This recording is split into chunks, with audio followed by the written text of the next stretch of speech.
Oh, Derek Chisora. Oh, Derek Chisora. Alright, let's do it. Hello and welcome back to the Puncher's Chance podcast. In today's episode, we're going to be previewing next weekend's fights. That's the goodbye to Derek Chisora in the UK, as well as a GBM show and a top tier show on Friday and Sunday. A full weekend of boxing. But to start off with, it's got to be Saturday night, saying goodbye to the big man, War. It's the end of an era. Well, it's not, is it? Because he's going to have another Saudi fight. He's going to have a big payday in Saudi, no. But it's goodbye to him in the UK. That's if he gets through this one. Yeah, I true. suppose. True. He It's does not want an the easy, 50 it's not fights, an though, easy doesn't he? fight. No, this is the man that AJ beat, so everyone say, AJ's back, the old AJ's back after beating this guy. So it's going to be a tough test. Yeah, that's true, actually. You don't really think about that, but... Well, he'd give Tyson Fury a tough run in as well. But Yeah. what was it? Just Is it Joshua and... He fought Murat Garcia in Turkey, I remember. Oh yeah, Tyson Fury and Joshua are the only two people he's lost to. Who was his last fight against? I can't remember actually, but anyway, on to Yeah, well, ask Sam to pronounce Otto I'll have to- Wallin's let me have a last quick fight. list. Honoriod Iwarime. yeah, you smashed that, bud. Well done. First round knockout he's coming off as well. Fair enough. So yeah, no, it was It is a bit sad, mine, ain't it, that we're seeing the last... Derek Chisora has been probably, in a way, one of the faces of British boxing for a long time. Definitely. And not in the way of the boxing ability, but just the way he comes about and the entertainment that he brings. And The press conferences. Yeah. Throw-in tables. I think what people forget is boxing, as much as it's a sport, it's the entertainment business, and he knows how to entertain to a T. And yeah, Saturday night they've called the card The Last Dance. I really hope he can pull it off. His last ever time fighting in the UK. I hope we get some tables thrown. I hope we get him walking up from the press conference stage and going up to David Haye and punching him. I hope we get a metal barrier between him at the weigh-ins. I just hope that we get to see the vintage Del Boy that we've known, and that for many of us, for us, we've grown up watching Derek Chisora. Some of us, I remember seeing him fighting at West Ham against Tyson Fury in the outdoor arena. I remember him fighting Vitaly Klitschko. And for Derek Chisora, he's fought everyone. He's been in there with literally everyone. And, if he comes through this, it's his last fight. It's going to be his 50th fight. Who does he fight in that? Even if he loses on Saturday night, I'm sure he's going to get a massive payday no matter what. But yeah, it's an end of an era. And it's just a little bit sad, but I think we can look back on what has been a very entertaining career from Del Boy. Who would he fight out in Saudi, do you think? I don't know. I want Him and Dillian White together. That's the only fight I really want to see. Would that be the trilogy, or would that be the full fight? Unless you really say goodbye to him and just stick him in there with Moses Atoma and go, there you go, get sparked out in one, have fun, take the payday. That could be the way to go out. Just Derek Chisora comes back and fights Vladimir Klitschko or something. Yeah, I don't know. They're talking about him coming back. Yeah, they were. I don't know. It's so great that he is fighting, obviously, and to get that kind of nice goodbye. And it will be a really tough test. And I really do, like you say, hope he can win it, because it'd be nice. But it doesn't really matter, does it? He can't do what he did against Joe Joyce and just go there and swinging, because I think Otto Wallin is a much better boxer and knows what to do in those situations. But yeah, I'm expecting fireworks from Derek Chisora, but I'm also expecting Otto Wallin to be quite negative in there, not coming forward, staying on the back foot, staying at range, instead of actually going in and fighting, which we want to see. We want to see Derek Chisora. Well, we all want a knockout, don't we? And I just hope Otto Wallin comes to fight and doesn't stay at range. That's all I hope for. Fingers crossed. Yeah, I don't know how it will go. And to be fair to Queensberry, they've actually built quite a nice card all round, to be honest, on there. Yeah. When you look at the sort of undercard, you've got Jack Rafferty fighting Rhys McMillan, the British Commonwealth and WBC International. That's going to be a really great fight. Two guys with one with an O, one with one loss, top British fighters. It's going to be a good test. Domestic. Masood Abdullah, I watched at the York Hall on the Sam Noakes undercard, and he was unbelievable on that night. And the guy he fought was as tough as they come, but he absolutely battered him, and this will be a really interesting fight for him. Nathan Heaney's back as well off the back of the loss, so yeah, it's a real good card all round. That European heavyweight title fight looks good as well.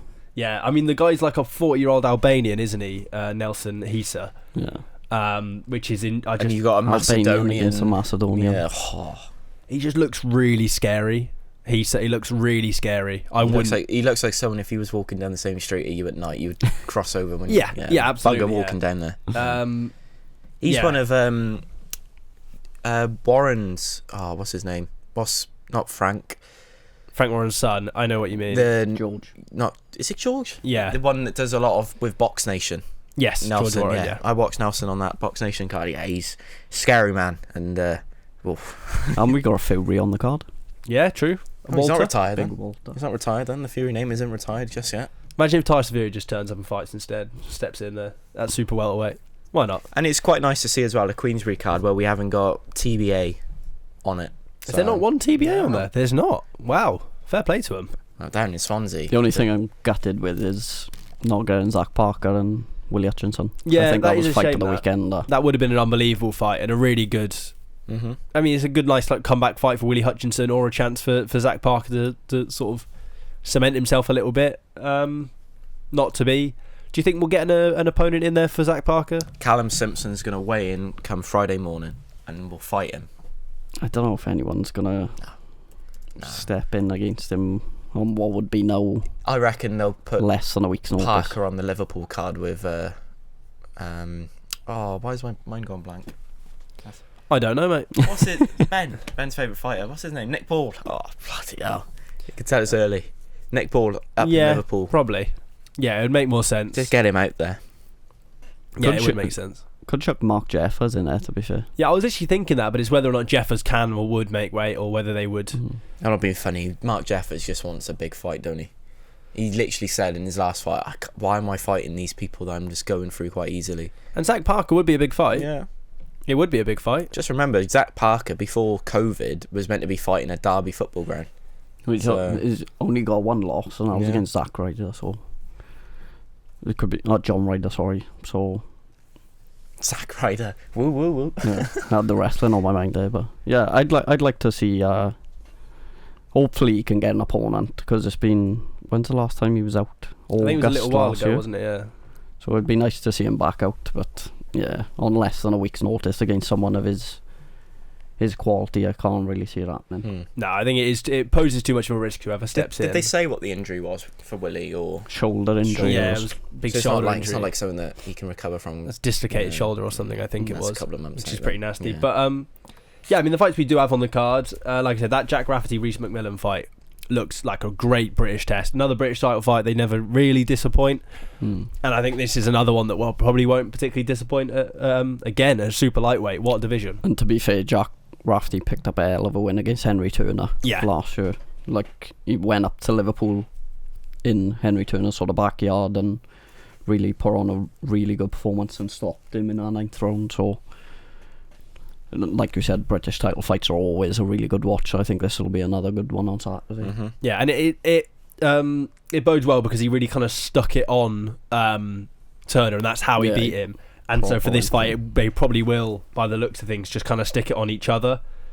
I think which is the only concern for me for McMillan is he's just come off a 10-rounder against Kane Gardner, but before then he fought Fons Alexander, who we all know is a very respectable journeyman. So potentially this could be Jack Rafferty sort of. Can he win the British outright in this fight, or does he have to defend it one more time after this? If he claims you have to defend it three times. All right, so he gets through this fight, defends it again, wins it outright, then he goes up to European level. If not, He'd have to defend or it. even He'd have to defend it one more time. He has to defend it twice. He won it against Turner, didn't he? Yeah. So yeah, maybe not. Well, I don't know. It might be something that he goes for. But he's 24-0. He's had a lot of fights. I don't know how old he is, but I'm sure he's certainly looking to move on and kick on to European, world level, etc. In the future. So I think he would be wanting to probably move past that. Do you know what I'm quite shocked about as well? This card, pre-COVID, this card would have been a BT Sports box office sort of card. Yeah. They would have put it on a paywall. Do you think with Saudi Arabia being involved now, with all the money that's around boxing at the moment, Frank Warren doesn't have to put on pay-per-view shows? in the UK because he's got the guaranteed sort of money. I think it's just the amount of big fights we're seeing. Yeah. Like the fights we're seeing this year that are pay-per-view, people are not gonna pay. Yeah, people wouldn't pay for this card. Yeah, I think is the bottom line. What I'm of it. saying is, before COVID, people were paying for Alexander Usyk against Murat Gassiev on ITV Box Office. That was a time when we weren't getting fights that we wanted to see. It was still some of the better fights we were getting. I think it was behind a paywall. What I mean is, that's we're a worry getting good for fights here, and it's within your subscription, and it's on DAZN worldwide. Yeah, it's not on DAZN yet. Still on BT Sport. It's for worldwide. It is though. Oh, is it? Yeah. So I'm happy that I'm out the country, so I can watch it on DAZN. No longer no Weatherspoons. If any VPN services would like to sponsor the podcast, then this is the point in which I plug your services. So hit us up. I think that's a long-term worry, though, and if boxing is like, because people are so used to these massive cards and only paying, and like when you do get the big cards, they're only like £20.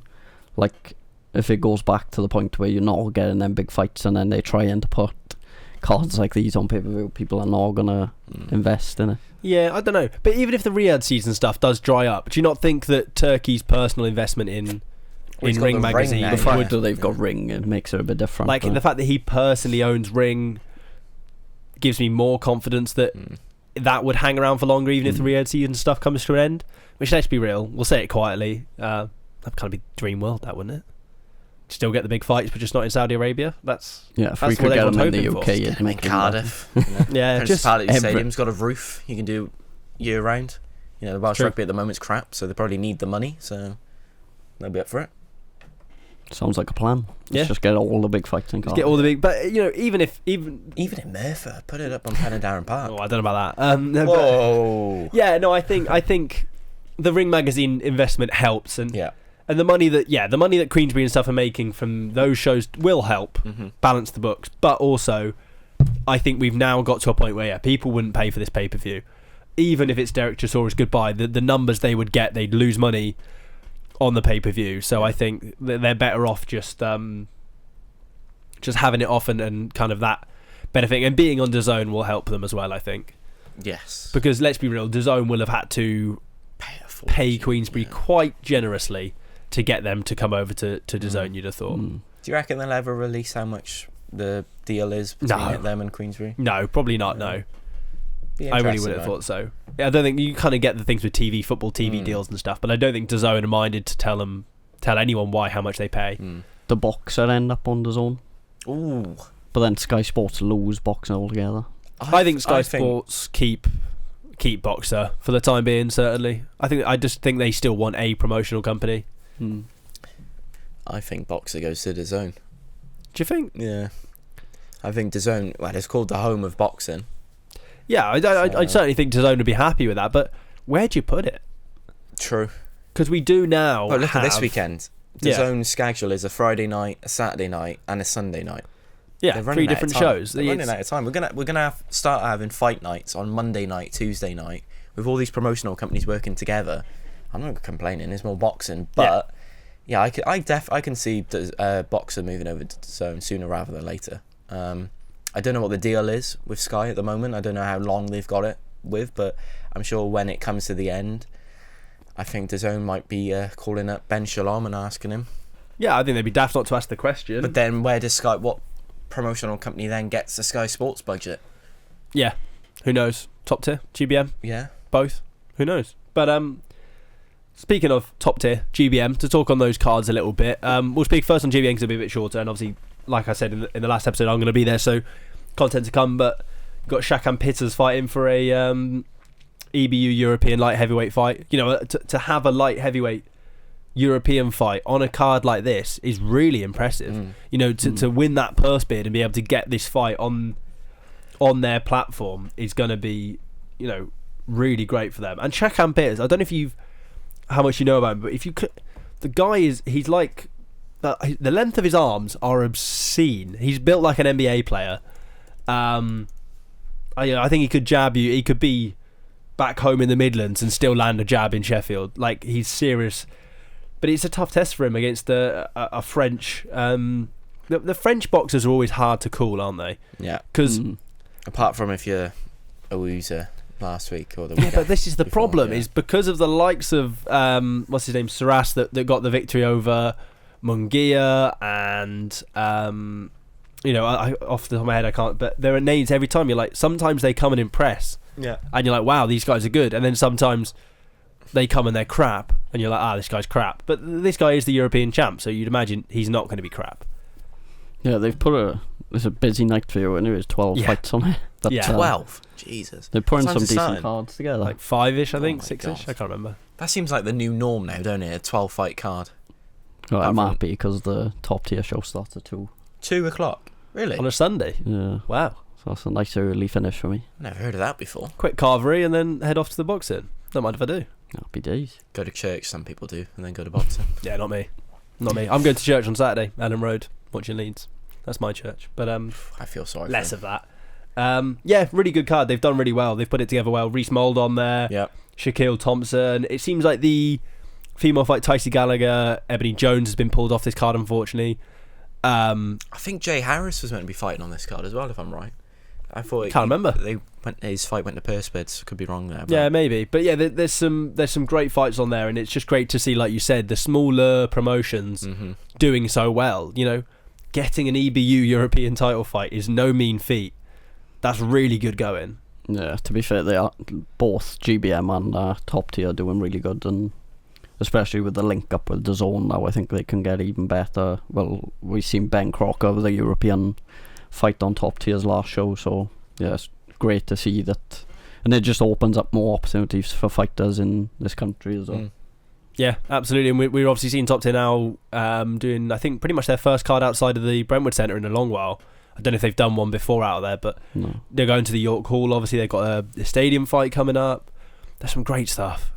Yeah, so it's really impressive how Johnny sort of built it up from where they've started to now, and I think it'd be nice to see, GBM have already sort of done it, but they've gone to a few places around the country, but if top tier can do similar as well, it they've sort of built themselves up from just being small hall to almost they're just under some of the big boys in the country now, really. So it's really impressive, and they've got some good fights on this weekend, headlined with Tom Welland as well, who's Wasserman. He's signed to Wasserman, and he's so getting those little sort of loan deals as well from some of the bigger promotions, and giving a platform to fighters. Obviously Tom's first title fight against Michael Ramabalesta, who's a very experienced fighter and has fought at this level many times, so I'm really looking forward to being up there and just watching all the talented fighters they're going to have again. Louis Pachetti, keep an eye on him. He's something special, and he's tagged as well.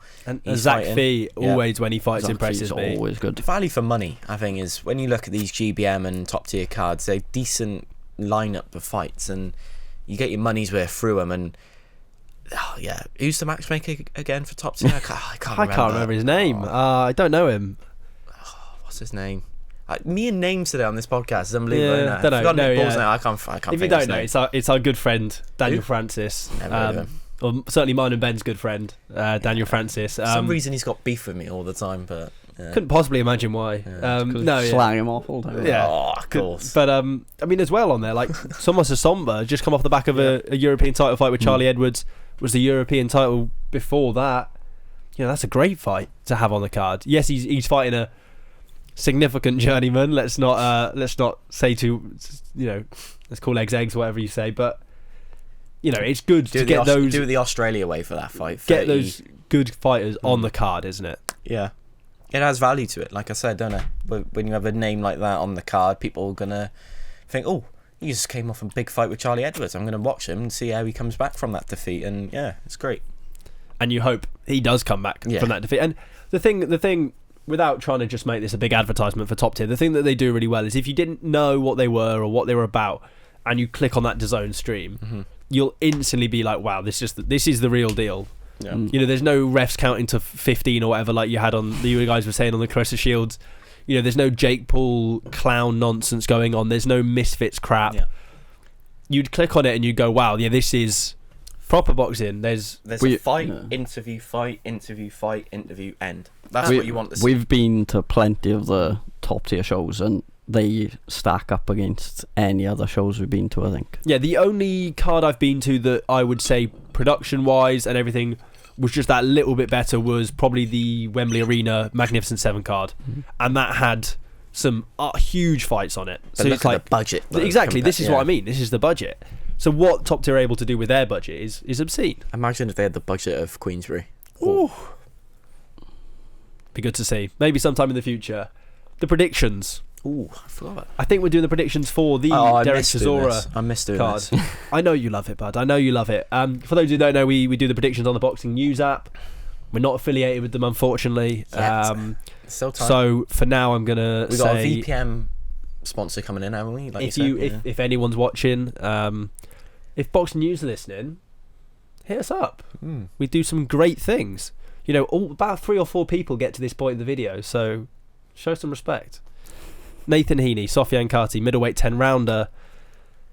It's a good fight for Nathan Heaney to come back to, and I think it's one he will win comfortably, but only by a points decision for me. Heaney stoppage for me. Yeah, I've gone points decision as well. Bugger. I think he'll want to utilise the full 10 rounds as well, get back into it properly. Yeah, I think so. Jack Rafferty, Reece McMillan, super lightweight 12-rounder. What do you go for this one, Harry? Rafferty late stoppage again, like he did against Henry Turner. What have you gone for, bud? I've gone for Rafferty stoppage as well. I've gone for Rafferty stoppage. Oh, boys, why are you copying What me are the for? chances? Masood Abdullah, Zach Miller, featherweight 12-rounder. Ben? Abdullah points decision for me. What about you, bud? Abdullah points decision. I'll go for an Abdullah knockout. Ooh. He got a stoppage in his last fight with about 3 seconds to go, or he should have done because the corner threw the towel in with 3 seconds to go and the ref ignored it. Fair play to him. So I've gone for the knockout. Now Zach Parker, Willie Hutchinson. Draw. I think we'll all go for the draw on that one. Derek Chisora, Otto Wallin. What are the predictions? I suppose it's my turn to go first. I've been stitched up there by the fight not included. I'm going to go for a Wallin points decision. I'm sorry. Chisora knocks him out. Come on, Tellboy. No biasty there, but no, of course not. Of course not. And then rounds. No one cares about this bit. I just try and do it quickly. So 53. So that I missed doing these predictions. Yeah. Do you though? No, I didn't think so. Because we'll get a message now come Monday. Ben's won it, or Sunday. No, I won it last week. No, I did, to be fair. I've won it a lot more. I think if someone has no time or no friends, no life, lots of time on your hands, then go listen to all of these, because I'm confident I've won more than Ben, but the narrative is that Ben's the best. But I think I am. Why don't you just change the narrative by winning this weekend, and then I'll believe you. Okay, if I win this weekend, then come next Tuesday or Monday, whenever we record, I will be the crowned champion of the predictions. Is that a deal? I'll buy you it. We'll get him a belt, shall we? Like a little WWE belt. Yeah, that's what we need, and it is a belt. We do. I need a new belt, actually. If you can get me one from H&M or something, that'd be nice. Just a plain black, if that's all right. We do need to get a belt at some point. That'd be good fun. Well, we can use the VPN sponsorship money and the Boxing News app sponsorship money that aren't coming to buy the belt we'll never get. Manifest it. It's a great dream. I think that pretty much wraps it up. Anything else to talk about? Anything going forward? Anything fun going on at the moment in boxing? Nathan Howells won the Celtic title. Yes, congratulations to him. Great to see a Welsh boxer winning a title again. Finally. Yeah, very good. Seems like a long time since, apart from Ben Crocker, obviously, but hopefully as well, it's the first of, because they've got the sort of Ireland, Scotland, Wales BBC cards. Nathan Howells has kicked it off with a win. Celtic title fight, great stuff. Victoria Perkins next in Scotland, and Aaron Bird in Scotland. Hopefully they both. Well, Aaron Bird defends his. Victoria creates even more history on this weekend doing it. And then we've got Kieran Jones fighting on March 1st in the wonderful Vale Sports Arena. Hopefully it's warmed up a little bit by March time, but fingers crossed there. Yeah, again for the Celtic title. So we fingers crossed here in Cardiff we're getting some wins all round. That'd be nice, wouldn't it? It would be really good. I'm looking forward to these BBC shows.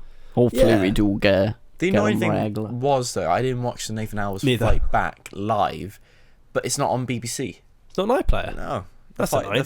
His fight isn't on there. That's annoying. The other fight's on there. Yeah. Just his isn't.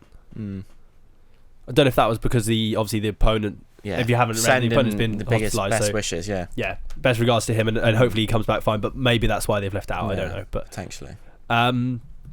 Yeah, I just think again, what's the date today? The 4th of February.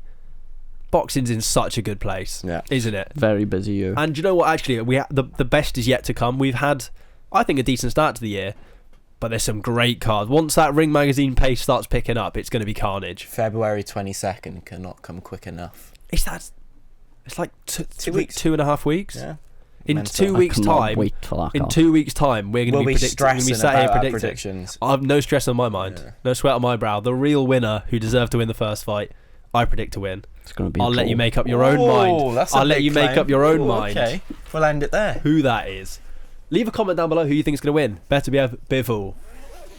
And all that good stuff. Like I say, as always, Twitter for updates and whatnot, and some articles as well coming on there as well. Bit more into Doing some good stuff there. Thank you. Appreciate it. Instagram, TikTok. Ben's doing a cracking job on TikTok, YouTube. Subscribe, Spotify for the audio episodes. LinkedIn for just us bragging about stuff. More mostly. Professional. Yeah, very professional on LinkedIn. All that good stuff. Thank you all for listening. We'll catch you all next week, but also earlier in the week for some fight content on Friday. Punches chance.